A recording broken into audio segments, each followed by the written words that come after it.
Welcome to Music History Monday for September 4th, 2023. I'm Bob Greenberg, and the title for today's podcast is On the Spectrum. If you haven't already, please consider joining me on my subscription site at patreon.com/RobertGreenbergMusic, where I blog, vlog, podcast, pontificate, review, and bloviate 4 to 6 times a week.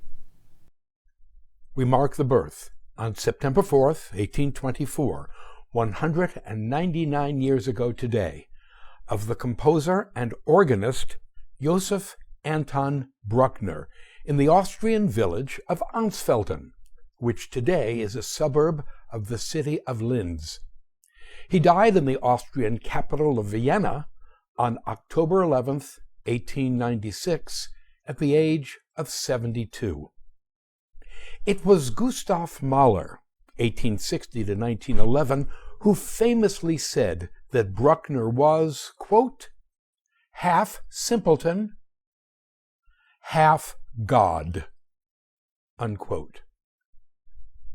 Strangeness. I would be so bold as to suggest that there is such a thing as a strangeness spectrum, a scale of personality oddness that stretches from the merely quirky to the genuinely weird. If we were to consider such a spectrum as a scale from 1 to 10, with 1 being quirky or idiosyncratic, 5 being eccentric or odd, and 10 being really weird or bizarre, then the personality of the composer and organist Anton Bruckner would lie at about an 11, an off-the-charts, downright whacky, and even at times unnervingly creepy. I know.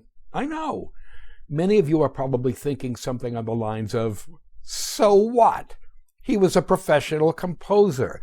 Show me a major composer besides, perhaps, Joseph Haydn and Antonin Dvořák, who wasn't a bit crazy.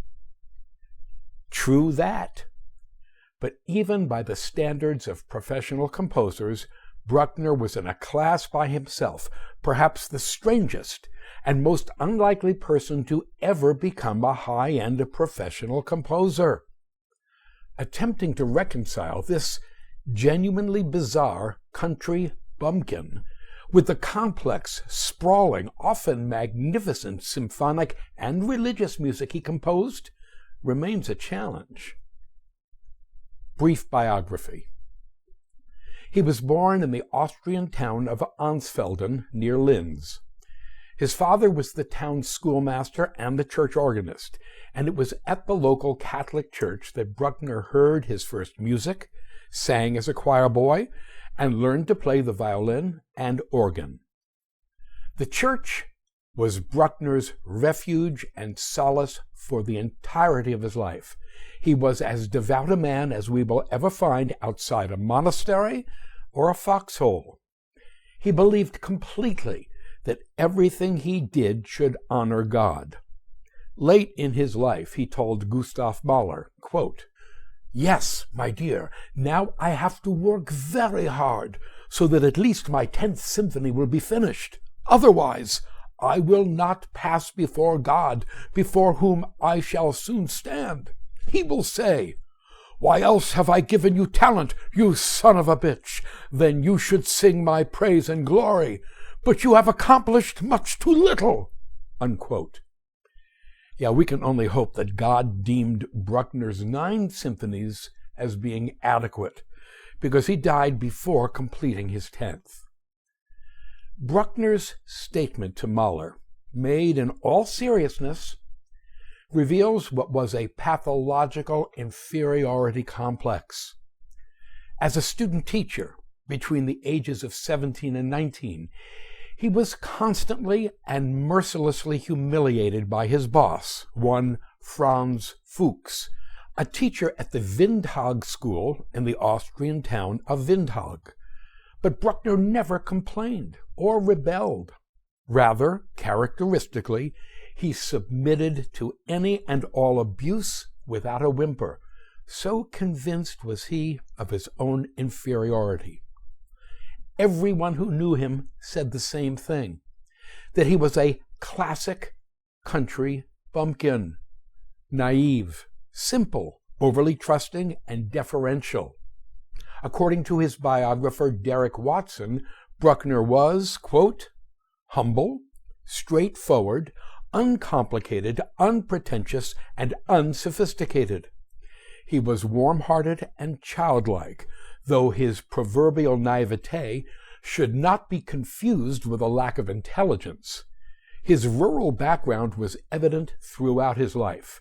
City life never suited him, and the little countryman, habitually dressed in a bulky black suit and a wide-brimmed black hat, was in sharp contrast with the style and elegance of fashionable Vienna, where he lived from 1868 to his death in 1896.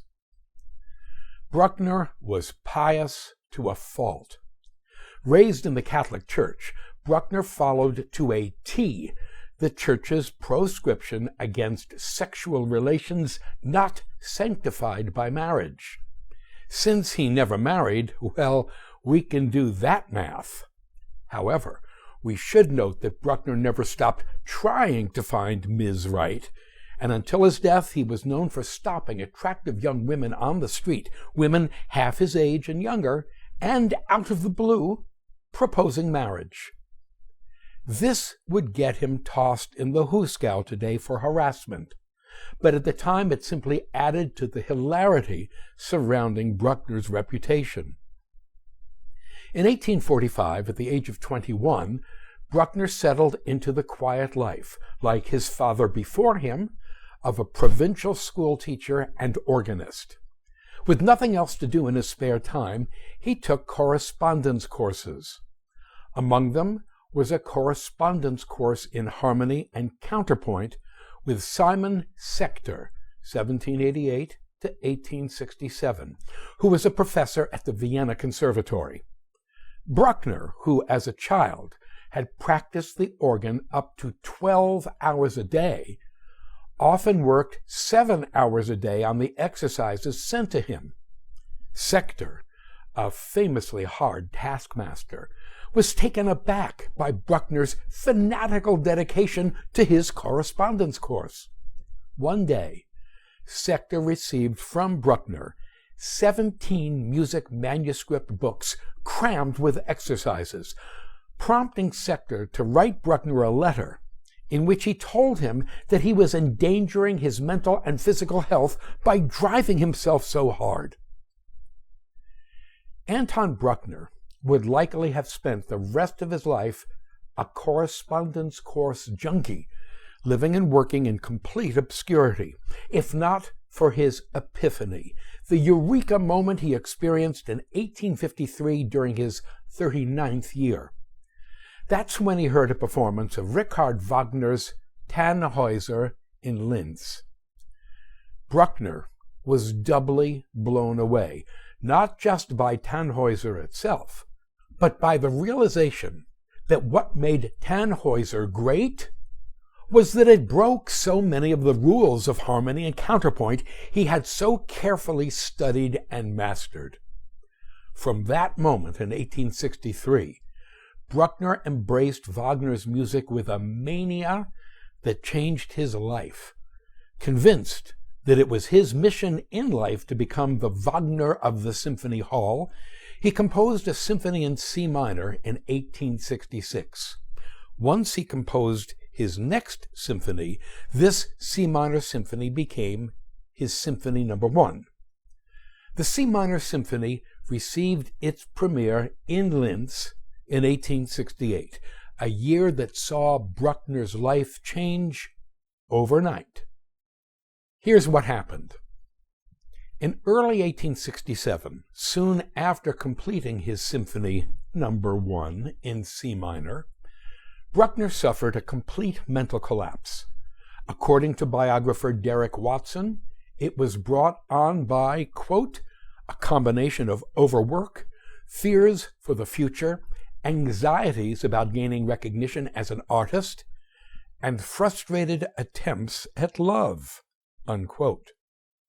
Talking of madness and threatening suicide, Bruckner was admitted to a sanitarium in the Austrian spa town of Bad Kreuzen on May 8, 1867. It was there that he developed one of the many quirks that would eventually come to dominate his life, numeromania, which for Bruckner manifested itself as, quote, an obsessive, neurotic condition that impelled him to count the leaves on trees, grains of sand, the stars, logs in a woodpile, and so on, unquote. The British filmmaker Ken Russell even made a film about Bruckner's stay at the sanitarium and his numeromania, a movie entitled The Strange Affliction of Anton Bruckner, made in 1990. An edited version of the movie is linked to this post. On August 8th, 1867, after a stay of exactly 3 months, Bruckner left the sanitarium, restored and relaxed. Feeling a confidence new to him, Bruckner applied for 2 jobs, as a lecturer in harmony and counterpoint at Vienna University, and for any position available at the Hofkapelle, the Imperial Chapel in Vienna. Alas, both applications were rejected, and we couldn't blame Bruckner if he believed that at the age of 43, his professional future was kaput. And then lightning struck. On September 10th, 1867, Bruckner's correspondence course professor, Simon Sector, who was a professor at the Vienna Conservatory, died at the age of 78. On his deathbed, or so goes the legend, Sector recommended that his single most devoted student, Anton Bruckner, who had studied with him via the mail from 1855 to 1861, should be his successor at the Vienna Conservatory. On April 12, 1868, an utterly gobsmacked Anton Bruckner was officially offered Simon Sector's former post as a professor at the Vienna Conservatory. Despite the fact that he was filled with misgivings about accepting the post, accept it he did. Just 27 days later, on May 9, 1868, Bruckner conducted the premiere of his Symphony No. 1 in C minor in Linz. Despite what was called an inadequate performance, the symphony was well received. And there it is, this organ-playing correspondence course-trained composer, who had only started composing seriously in 1861 at the age of 37, who had come to believe at the age of 43 that his professional life was over, suddenly had a professional gig at the Vienna Conservatory and a successful symphonic premiere under his belt. On October 1st, 1868, Bruckner took up his teaching duties there in Vienna, where he would live out the remaining 28 years of his life. Symphonies and eventual fame. In Vienna, Bruckner continued to compose his Wagner-inspired symphonies. All in all, they were not well received. For example, the Viennese critic Eduard Hanslick, who along with Johannes Brahms ruled the Viennese music scene, wrote that in Bruckner's Symphony No. 3 of 1873, quote, Beethoven's Ninth meets Wagner's Walküre and is trampled under her hooves, unquote. Well, ouch. It wasn't until 1884, when Bruckner was 60 years old, that he began to taste real success. His Seventh Symphony was premiered in Leipzig under the baton of the great and famous Arthur Nikisch, 1855 to 1922, who afterwards declared that, quote, since Beethoven, There has been nothing that can even approach it. From this moment I regard it as my duty to work for the recognition of Bruckner." Unquote. Maestro Nikisha's enthusiasm was not universal. When Bruckner's Symphony No. 7 was performed in Vienna, Eduard Hanslick's review gave voice to critical issues that continue to trouble listeners to this day. Quote, "Like every one of Bruckner's works, the symphony contains ingenious inspirations, interesting and even pleasant details, here for 6, for 8 bars. But in between are interminable stretches of darkness, leaden boredom, and feverish over-excitement." Unquote. Certainly, Bruckner's experience as an organist colored his symphonic music. His propensity for huge, multicolored sonorities and his predilection for lengthy, slow, hymn-like sections of music reflect the music he played as an organist. Bruckner's music is rarely fast or even moderately paced. His rather leisurely sense of development, what a Bruckner fan would call his deliberately meditative musical spirit, was for some an object of ridicule. The Viennese called him the adagio componist, the adagio composer, because even his first movements felt slow. Wagnerian in conception, the length of Bruckner's symphonies would seem at times not always justified by their musical materials. Bruckner in Vienna. Bruckner's Jethro Clampett persona was a source of great humor among the sophisticates of Vienna. Oh, so many Bruckner stories, so little time. Speaking to his bumpkinness, here's a story that everyone in Vienna would have heard in 1881. On February 20th, 1881, at the final rehearsal before the premiere of Bruckner's Fourth Symphony, Bruckner walked up to the conductor, the wealthy and world-famous Hans Richter, 1843 to 1916, and tipped him. Quote, "Take this," Bruckner said, pressing a thaler coin into the great Richter's hand, "and buy yourself a beer." The dumbfounded conductor looked at the coin, put it in his pocket, and later had it put on his watch chain. Unquote. For our information, that thaler coin was the Austrian equivalent of an American silver dollar. For our further information, tomorrow's Dr. Bob Prescribes post will feature Bruckner's Symphony No. 4. Numeromania. As we previously observed, among the neuroses Bruckner began to experience during his breakdown in 1867 was numeromania. That is, he became obsessed with numbers and counting. Even though he managed to overcome the suicidal funk that put him in a sanitarium there in 1867, Bruckner's obsession with numbers and counting never went away. According to Derek Cook, quote, "He kept a careful list of the number of prayers he said each day, and the number of times he repeated a particular prayer. He counted statues during his walks in parks, and would start his walk all over again if he thought he had missed one. He was obsessed with the need to discover the numbers, characteristics, and substance of inanimate objects, such as the ornamental tops of the municipal towers in Vienna. In his diary, he recorded all the names of the girls who had attracted him." Unquote. Yeah, we would note that cumulatively, the list of girls, was very long. The modern consensus is that Bruckner's numeromania strongly suggests that, among everything else, he suffered from OCD, obsessive-compulsive disorder. Non-sexual necrophilia.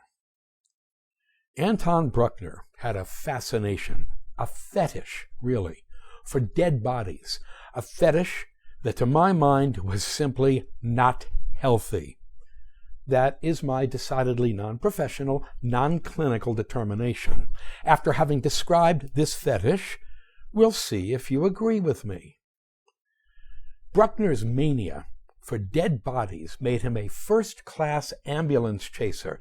Nothing seemed to excite him more than being able to observe a freshly dead corpse lying on a slab.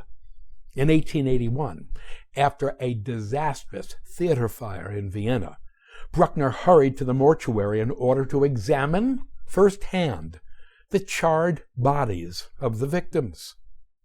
He attended funerals obsessively, whether or not he actually knew the person who had died, because open casket viewings were standard in Catholic Viennese funerals.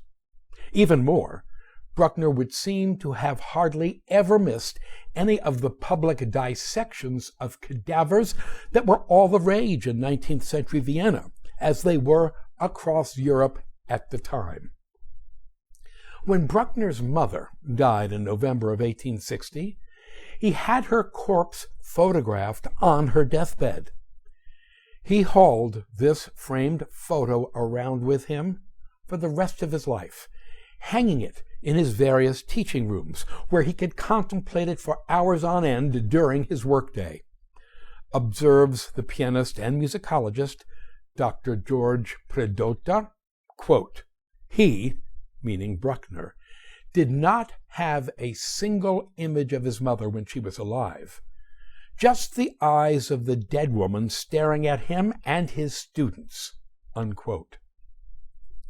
When the corpses of both Beethoven and Schubert were exhumed on October 18, 1863, in order to transfer them to Vienna's principal cemetery, the Zentralfriedhof, Bruckner traveled to Vienna for the occasion and was at the front of the line when they pried open the rotting caskets.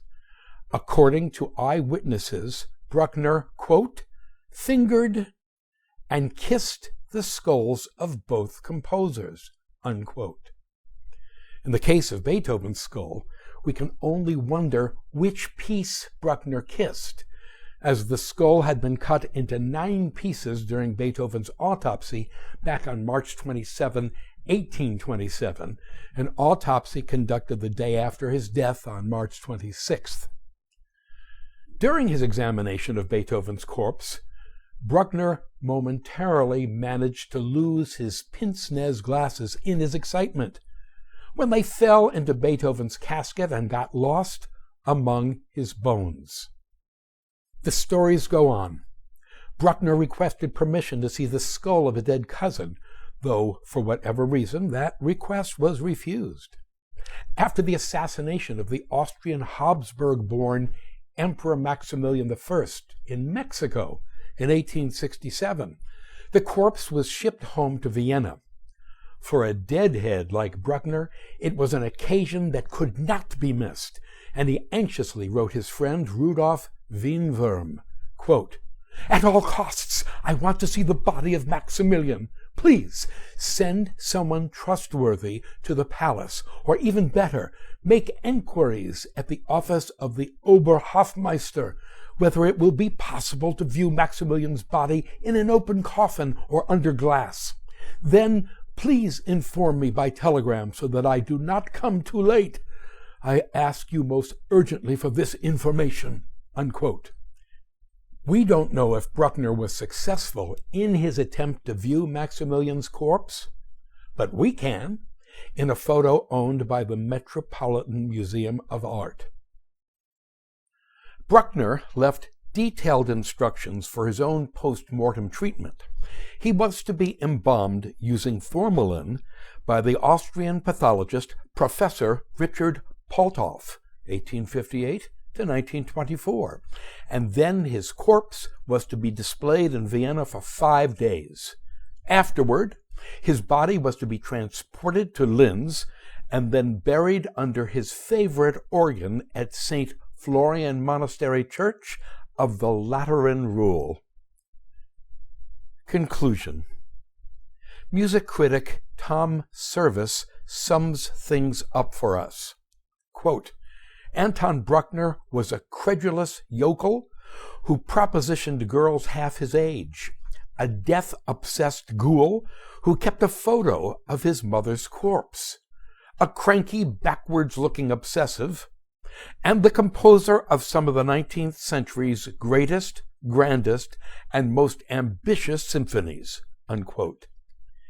Yep, Bruckner was all of these things. And there is the conundrum.